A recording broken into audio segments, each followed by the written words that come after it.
ओम।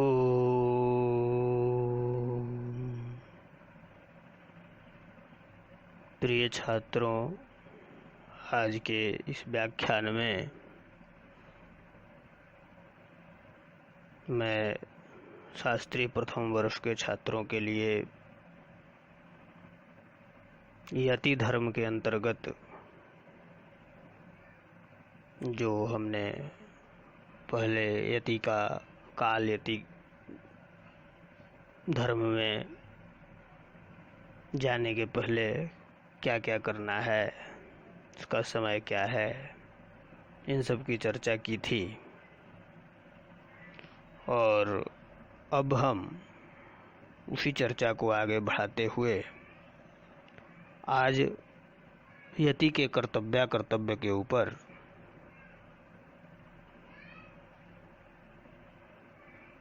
विचार करेंगे।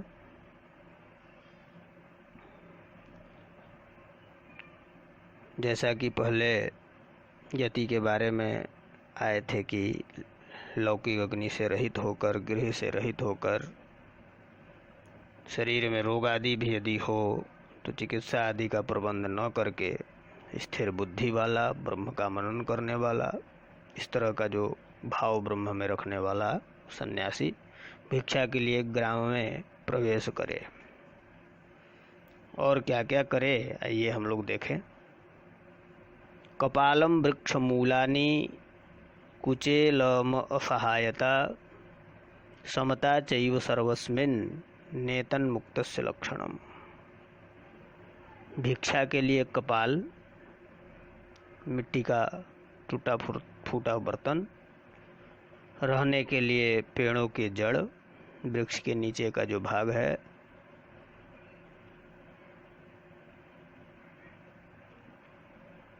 पुराना मोटा या वृक्ष का कोई बलकल कपड़ा के लिए, और अकेलापन,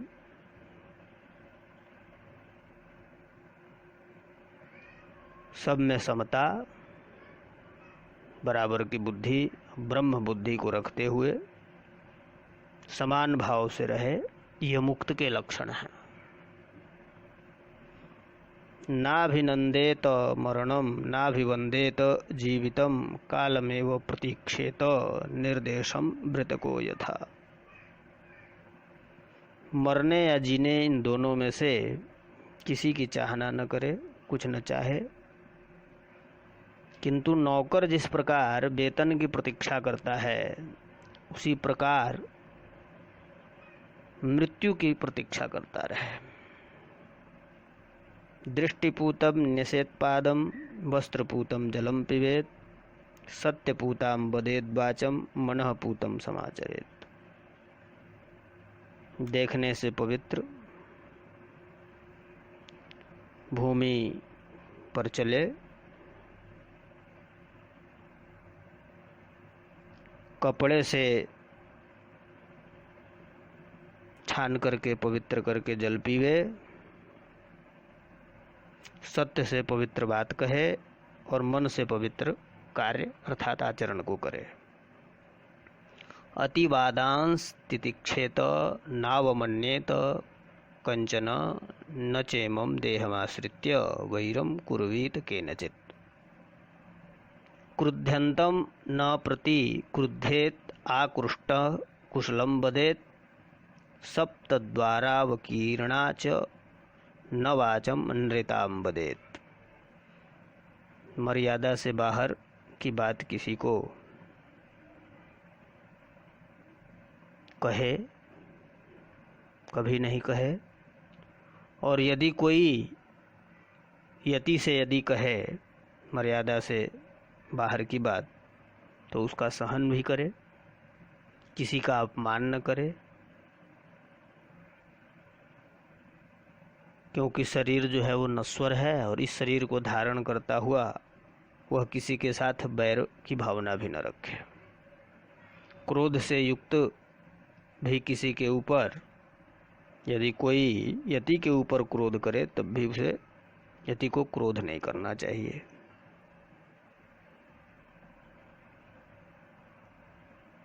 यति की निंदा भी यदि कोई करे तो वो निंदा रहित होकर के ही बातों को कहे।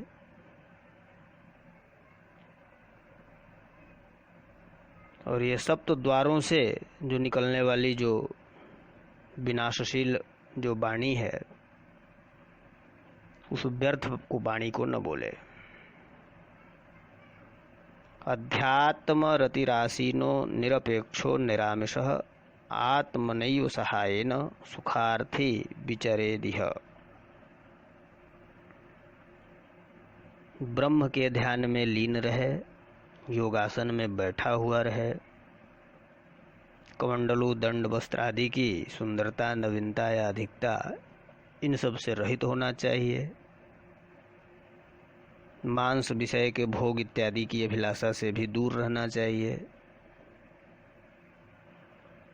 और शरीर मात्र के सहायक से युक्त हो, अर्थात बिल्कुल अकेला रहे, शरीर के भी सुख की इच्छा न रखे,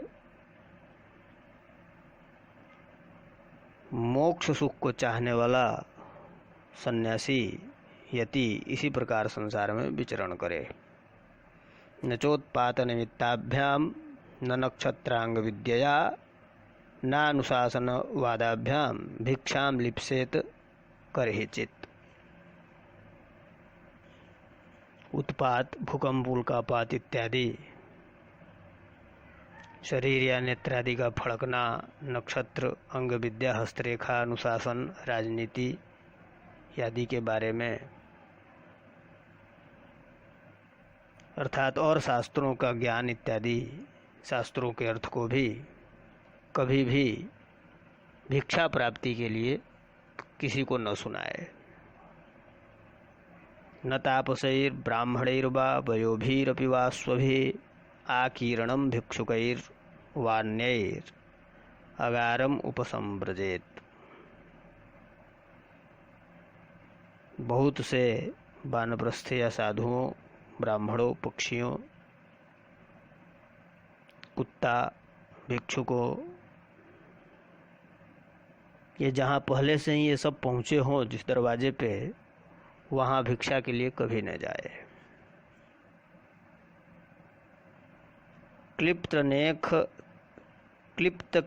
क्लिप्तकेश नखस्मश्रु पात्रिदंडी कुसुम्भवान विचरन्यतो नित्यम सर्वभूतान न पीडयन। बाल, नाखून, दाढ़ी, मूछ, इसको कटवाकर, बिल्कुल मुंडन कराकर, भिक्षा पात्र, मिट्टी का पात्र लेकर के, दंड और कमंडलू को लेकर के, और किसी भी प्राणी को कभी भी पीड़ा न देते हुए सन्यासी जो है, यति जो है, वो सर्वदा विचरण करे। अतैजसानि पात्राणि तस्य शिरोर्निर्व्रणानि च तेषामदभे स्मृतं शौचम चमसानामिवाध्वरे। वह यति, वह सन्यासी, उसका भिक्षा पात्र स्वर्ण, चांदी, तांबा आदि के न हो, छिद्र रहित हो, और केवल यज्ञ के चमस के समान ही केवल जल मात्र से उसकी शुद्धि कर दी जाती है।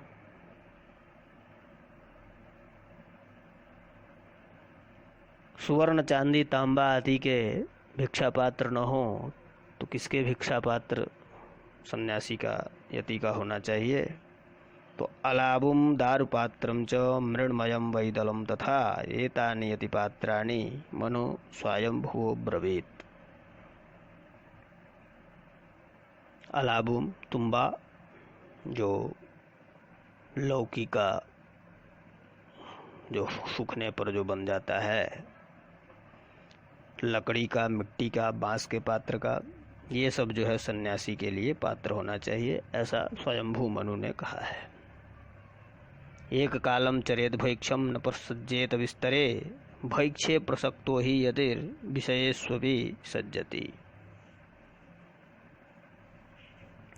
सन्यासी जीवन निर्वाह के लिए दिन में एक बार ही भिक्षा ग्रहण करे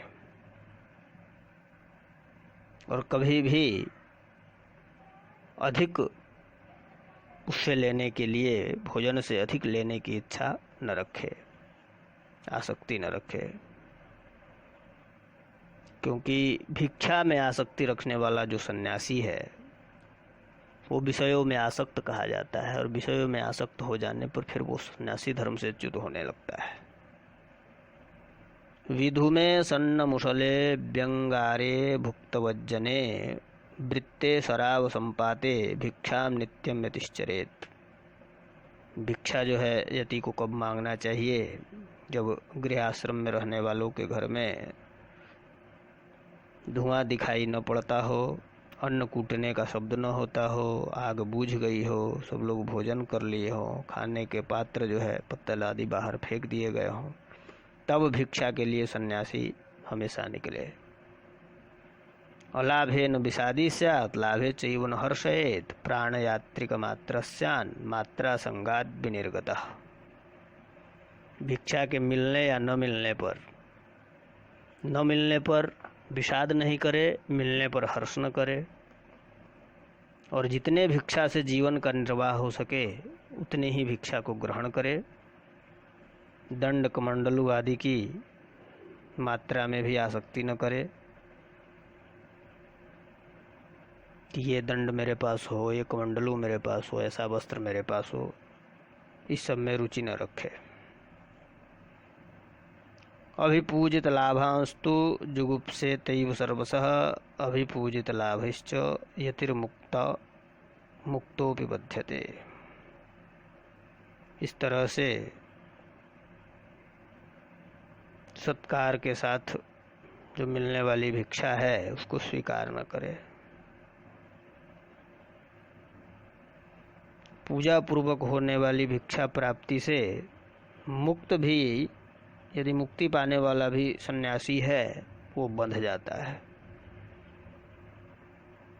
आदर सत्कार के साथ कोई भी ला करके कि अरे ये तो सन्यासी बाबा हैं, मोहवश जो है, इस तरह के विचार करके और जो भिक्षा देता है उस भिक्षा से दूर रहना चाहिए, क्योंकि उसमें जो है ममता युक्त है। ममत्व होने के कारण सन्यासी को जो है पुनः संसार में जन्म लेना पड़ता है।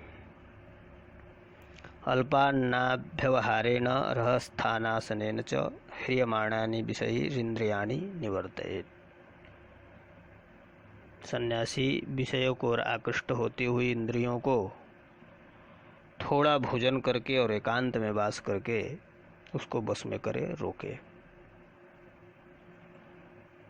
इंद्रियाणाम निरोधेन राग द्वेष क्षयेण च अहिंसया च भूतानाम अमृतत्वाय कल्पते।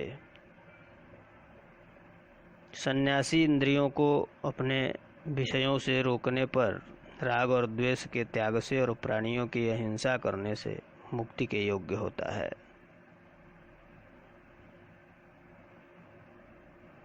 इन सब से अतिरिक्त यदि करता है तो वो जो है बहुत सारे दोष से युक्त हो जाता है और मनुष्यों की उत्तरीय आदि योनि में, नरक इत्यादि में भी जा सकता है।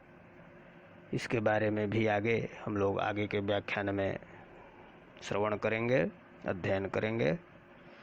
तो आज के व्याख्यान में बस यहीं तक।